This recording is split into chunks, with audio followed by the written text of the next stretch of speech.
দেশ জুড়ে বেড়েছে শীতের তীব্রতা। এ বিষয়ে আরো জানবো পাবনা ও গোপালগঞ্জ থেকে যুক্ত হচ্ছেন আমাদের সহকর্মীরা। শুরুতে পাবনায় চলে যেতে চাই, সেখানে রয়েছেন সহকর্মী শাহিন রহমান।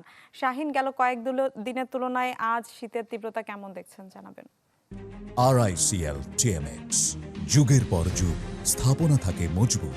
কয়েকদিন যে হারে শীতের তীব্রতা পাবনায় বেড়েছে, আজকেও সকাল থেকে আমরা যেটি বাইরে এসে বুঝতে পারছি যে বেশ শীত অনুভূত হচ্ছে।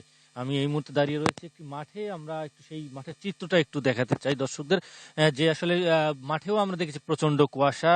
মধ্যরাতের পর থেকে সকাল 9টা পর্যন্ত বেশ কুয়াশা এখন পর্যন্ত আমরা চারিদিকে দেখতে পাই। এবং সকাল থেকেই এবং সন্ধ্যার পর থেকে বলা যায় যে প্রচন্ড শীত অনুভূত হচ্ছে।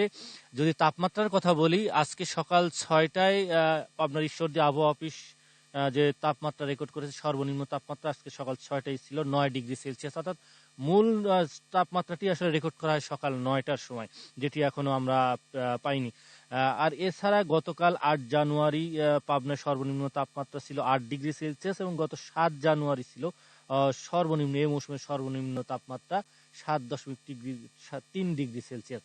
অর্থাৎ সব মিলিয়ে বলা যাচ্ছে যে আসলে শীতের যে তীব্রতা, প্রচন্ড শীত এবং উত্তরের যে ঠান্ডা বাতাস এবং কুয়াশা, সব মিলিয়ে একটি বলা যায় যে খুবই কষ্টকর একটি বিষয় হয়ে দাঁড়িয়েছে ছিন্নমূল সাধারণ যে মানুষগুলো রয়েছেন তাদের জন্য। এবং এখন পর্যন্ত আমরা যেটি দেখেছি যে জেলা প্রশাসনের তরফ থেকে বিভিন্নভাবে এবং বেসরকারি সংগঠনের উদ্যোগেও বেশ শীতবস্ত্র বিতরণ করা হয়েছে, যেটি আসলে মানে কাঙ্ক্ষিত নয়, এবং যারা ভুক্তভোগী তারা চাচ্ছেন যে আরো বেশি শীতবস্ত্র বিতরণ করা।